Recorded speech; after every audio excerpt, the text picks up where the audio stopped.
Welcome back to Culture Shift Live here on WDET. I'm Amanda LeClaire here with Tia Graham, and we're live in studio with Detroit punk trio The Idiot Kids. They're going to be performing this weekend at Motor City Pride. You guys, welcome to Culture Shift. Can we get a song in first? Yes, this one is called Nothing. Is there a meaning to the words that I am singing, or just another wasted rhyme?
Kids live at WDET.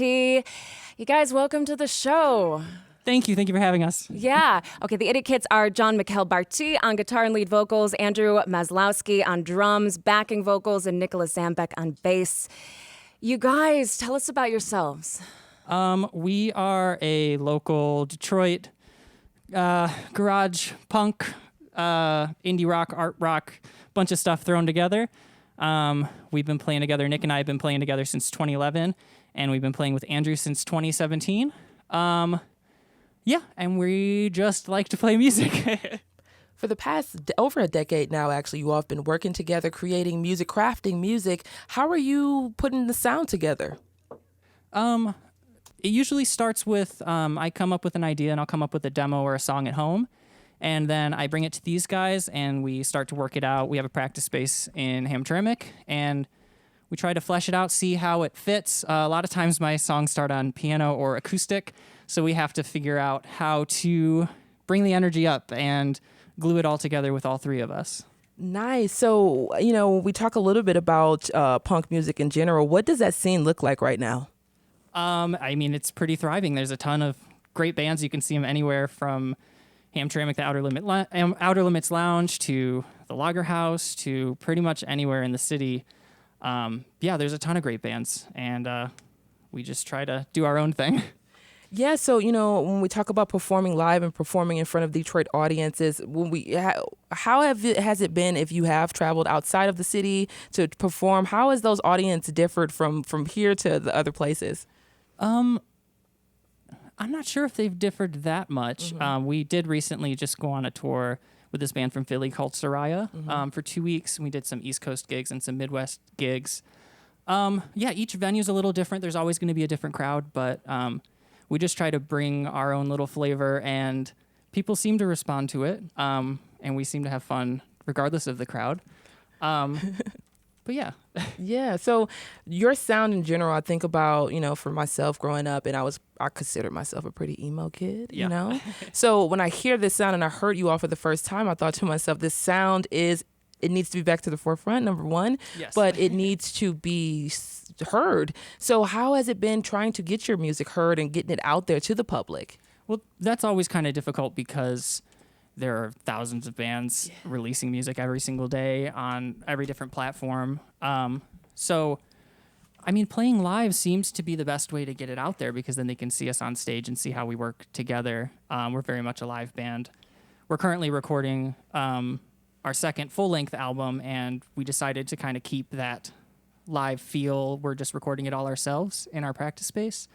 So that's a little bit of a new territory for us, but I don't know. We just try to do our own thing. Yeah, I got a question for you guys about that. And by the way, we're in studio with live with the Idiot Kids. They're going to be performing at Motor City Pride this weekend. But to go back what you're saying there about your practice space, how has trying to thrive as a young band changed when music's changed so much? Music access has changed. Even something like the rent has increased so exponentially. Oh, yeah. Is it costing a lot to get a practice space around the city so now? we set up a space at our drummer Andrew's in his basement. We were looking for a long time for a practice space, and they are very hard to find. At least I couldn't find many for something that we could afford. So we just kind of had to make our own space. We took his basement, we put some rugs down, we hung up some padded blankets to try not to disturb the neighbors too much. But as far as music changing, definitely post-COVID, it's been a total different vibe. Live, it took us a while to come back. But now, I don't know. It seems all right now. Yeah. What's your biggest expense, I guess, as a band now, a young band, trying to get your music out there? Is it, is it getting someone to produce and mix your music, or is it putting the album itself out there? Putting the album itself out there. Like most people don't really buy music anymore unless you do vinyl, and vinyl is very expensive, and there's very few pressing plants that are pressing vinyl, and so yeah, it's very expensive to have it made, and also it takes a long time for it to come out. So we've more recently just been doing things digitally. Well, let's hear another song. You guys got one for us? Yes, this is another one. This one's called Bedside.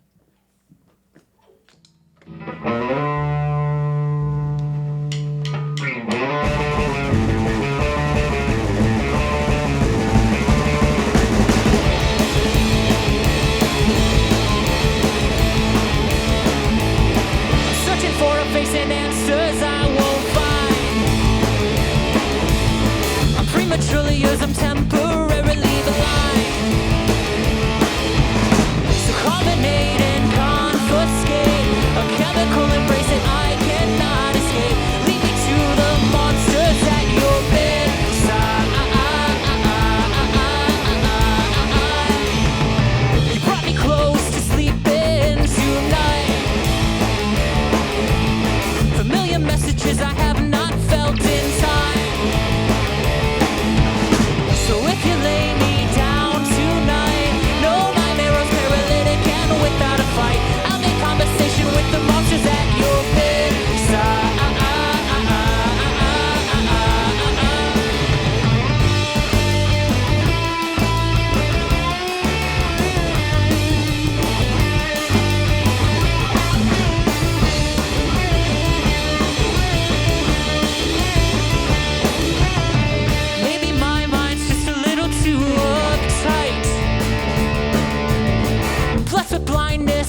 always do the little single clap. Yeah, party of one. Thank you. So, once again, thank you for the performance. Thank you for joining Culture Shift. We have the band Idiot Kids live in the Master Control Room. Actually, this is not the Master Control Room, but, Studio A. Here we are.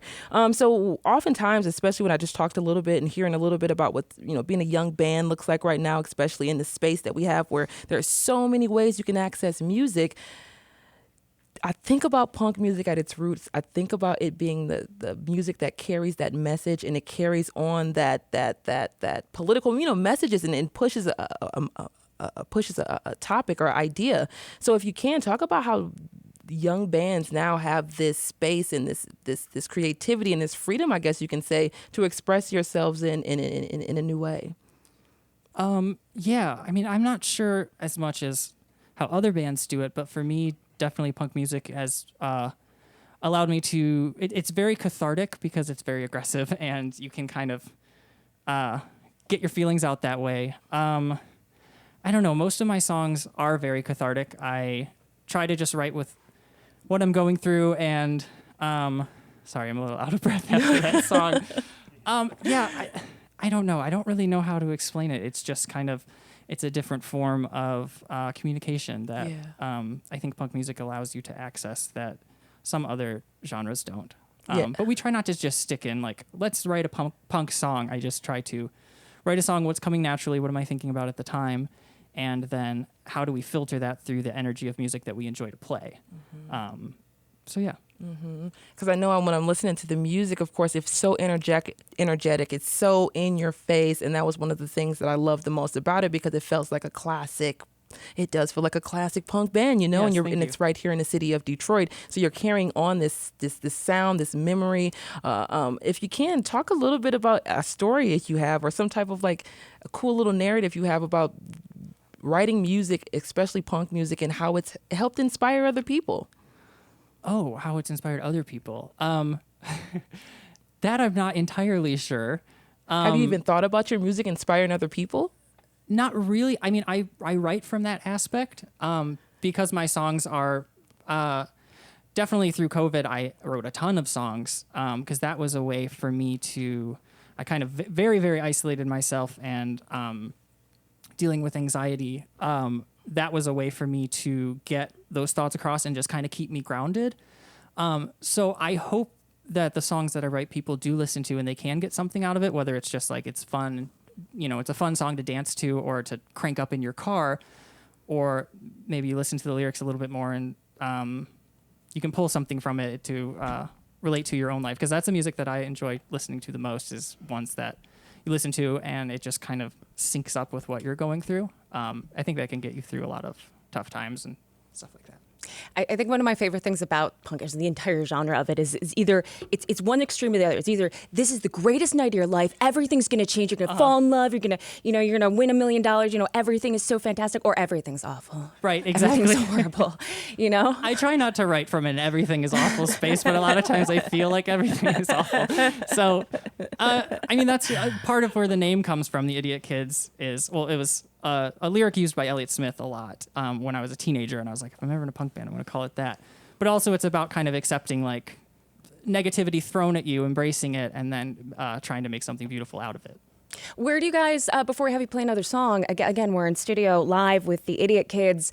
They'll be performing at Motor City Pride this weekend. You are listening to Culture Shift here on WDET. So, okay, I think with punk too, there's almost always that one song that converted you. That one song that really was like, okay, this is it. This is for me. I love this music. Do you have one? A song in particular, I don't. It was when I was a teenager, and I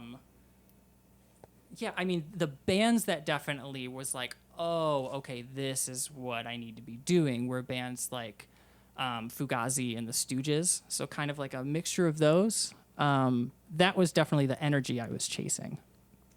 Yeah. Yeah, for sure. Absolutely. All right, you guys want to play another song for us? Yes. What is it? This one is called Quiet Game. This one is about being unabashedly queer.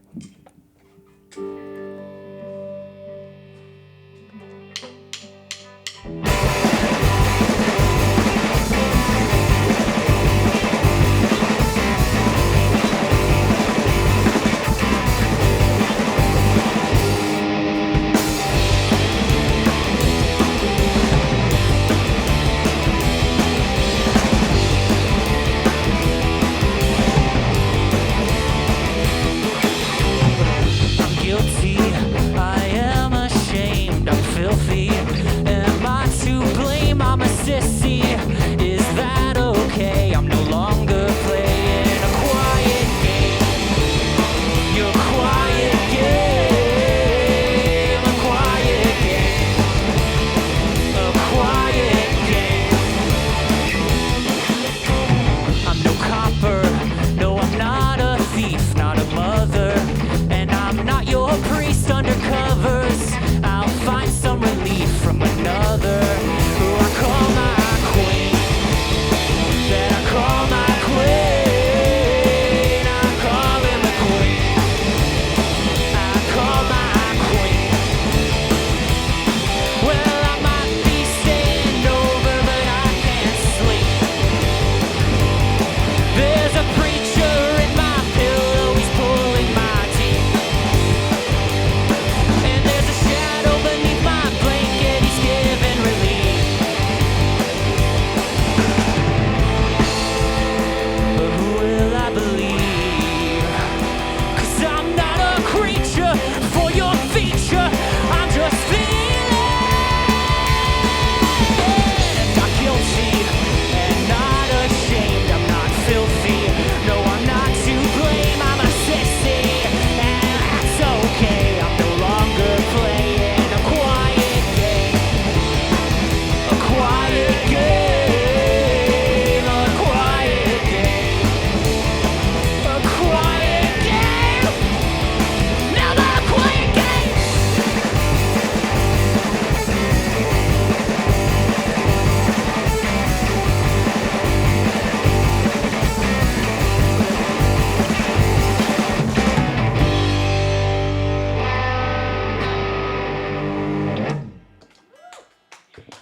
Thank you.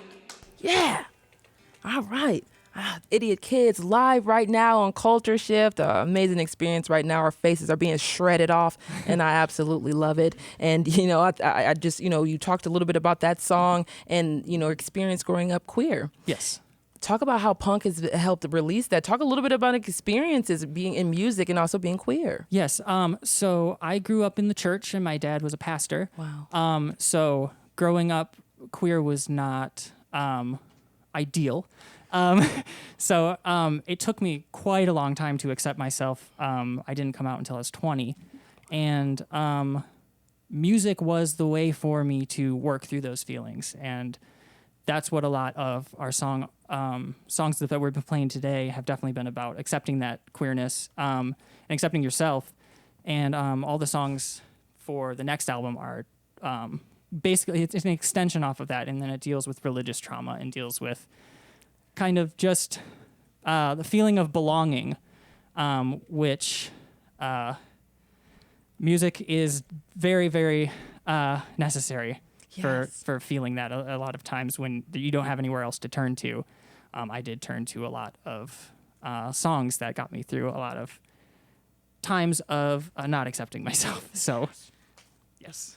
So, I guess we can say a ode to loving yourself right now. Yes. And especially through the process of making music and the process of just sharing your music. It's all been an ode to telling people to love themselves and loving yourself. Yes, and that's why I feel like, especially right now with a lot of anti-LGBTQIA legislation that is being put forward at an increasing rate, it seems like every year, things like Motor City Pride, I feel like are very, very important to just show up and be visible and to just be present, whether you identify that way or not.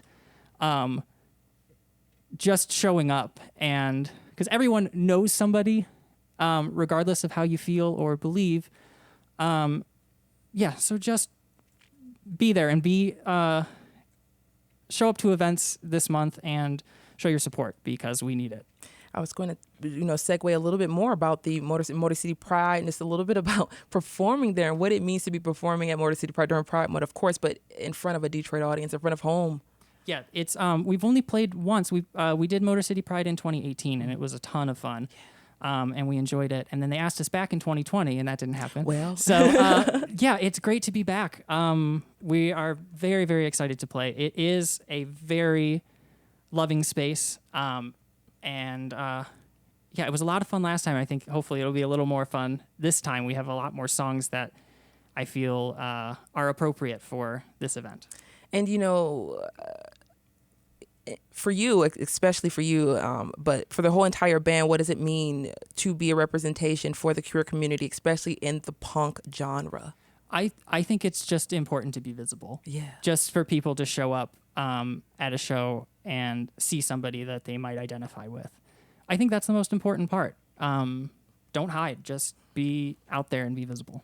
I think that's one of the most beautiful sentiments we have right now because, like you said, we're seeing so many things happening, so much legislation passing across the entire country, yes. And so many young kids who are experiencing this right now, elementary, middle school, high school kids. So that message that you're delivering, I'm hoping that people do, and it does resonate. I hope so, too. And, and I hope people are feeling good about what's happening in the world, especially with what you all are doing. So the last thing I want to have you do before we end and leave off with the last song is just to give a little shout out to Motor City Pride when you all are going to be performing when you're hitting the stage. Right, that would be important. We are playing Motor City Pride on Saturday at 6:30 at the festival stage. I'm sure there will be maps where you can find it. You can follow us on Instagram and Facebook. We'll be posting about that. And if you like anything you hear, we have music on Spotify, Apple Music, and then if you want to support us directly, we have merch and our music, physical copies of our music on our Bandcamp page. Again, the Idiot Kids live in studio. I Googled Idiot Kids Detroit, right, if they want to find all your social? Yeah, just cool. look up the Idiot Kids. All right, so let's hear one more song here on Culture Shift. All right, thank you guys for having us again. This one's called Opening, and it's about opening up.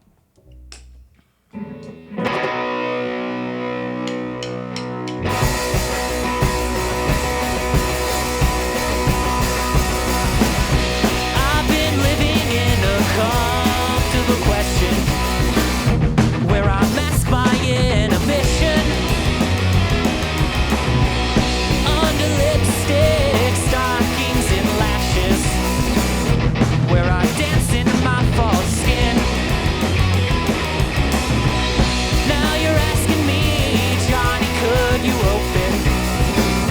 Can you show me all the hidden? Afraid my stocking might be lacking, 'cause these walls were built too thin, and my nerves, they got me laughing. Is that really such a sin? Maybe I'm overreacting, afraid you might leave if I begin.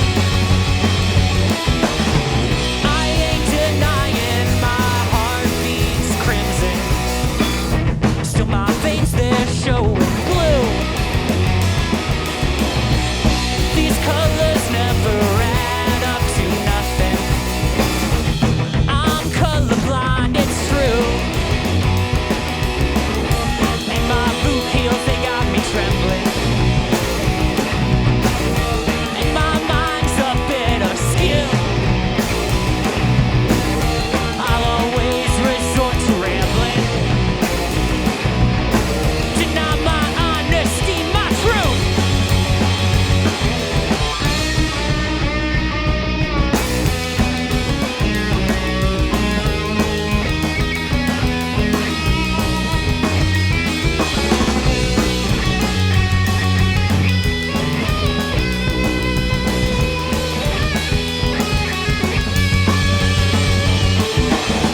So no more living in uncomfortable questions.